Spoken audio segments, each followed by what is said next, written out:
L'apôtre Jean écrit: «Si nous marchons dans la lumière comme il est lui-même dans la lumière, nous avons une communion mutuelle et le sang de Jésus-Christ nous purifie de tout péché.» 1 Jean 1,7. Dieu est lumière et il n'y a pas de ténèbres en lui. Celui qui aime demeure dans la lumière et c'est ici la vie d'ascension, la vie cachée avec Christ en Dieu qu'enseigne l'apôtre. Le Seigneur l'avait aussi annoncé à ses disciples dans la chambre haute de Jérusalem lors des adieux et quelques jours après, il accordait ce qu'il avait annoncé par le baptême d'Esprit Saint. Cet influx du Saint-Esprit en l'esprit des apôtres les souleva hors de la vie psychique, au-dessus d'eux-mêmes, et les unit en esprit au Seigneur glorifié. Alors, vraiment, ils demeurèrent en lui, et lui en eux, et le monde crut, témoin de l'unité des disciples, unité rendue parfaite dans l'amour qui bannit la crainte. Des personnes en grand nombre se convertirent en les voyant marcher dans la lumière. Une lumière telle que l'égoïsme coupable d'Ananias et de Saphira ne put y subsister. Il y a une importance capitale pour l'Église et pour Christ à ce que les croyants atteignent la maturité spirituelle pour entrer chacun à sa place respective dans le corps mystique dont Christ est le chef, la tête. Il est aisé de comprendre la nécessité de différencier l'âme de l'esprit et les choses qui procèdent de l'un et l'autre domaine. C'est lorsqu'il ne vit plus selon la chair, ni dans le domaine naturel, animal ou psychique que l'enfant de Dieu peut devenir spirituel, capable de discerner son esprit, de comprendre les indications de celui-ci et d'examiner toutes choses.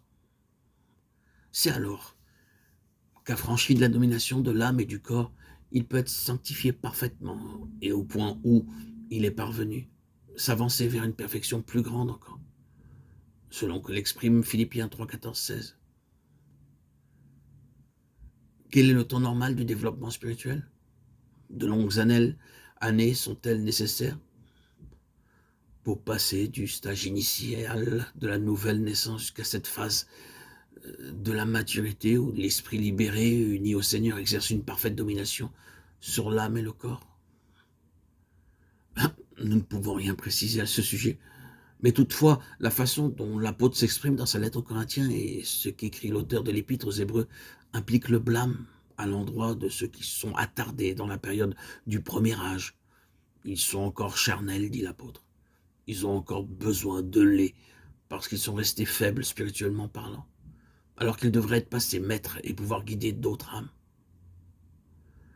Ces lignes prouvent que la première période peut durer plus ou moins longtemps. Il est probable que la mesure de vérité saisie, appropriée, et la connaissance d'une part, le degré de consécration d'autre part, détermine sa durée.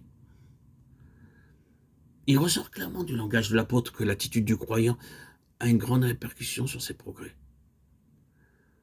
À ceux qu'il vient de reprendre à cause de leur négligence à écouter, de sorte qu'ils en sont encore aux éléments, il dit, laissant les premiers principes de la doctrine de Christ, tendons à la perfection. Hébreux 6, 1. Parole presque identique à celle qu'emploie l'apôtre dans sa lettre aux Philippiens, je cours vers le but. Il ne s'arrête pas. Il ne considère pas qu'il a atteint la perfection, bien qu'il ait pu écrire, nous tous donc qui sommes parfaits ou parfaitement développés, nous tous qui sommes parfaits, ayons ce même sentiment et courons vers le but, le prix de la vocation céleste en Jésus-Christ.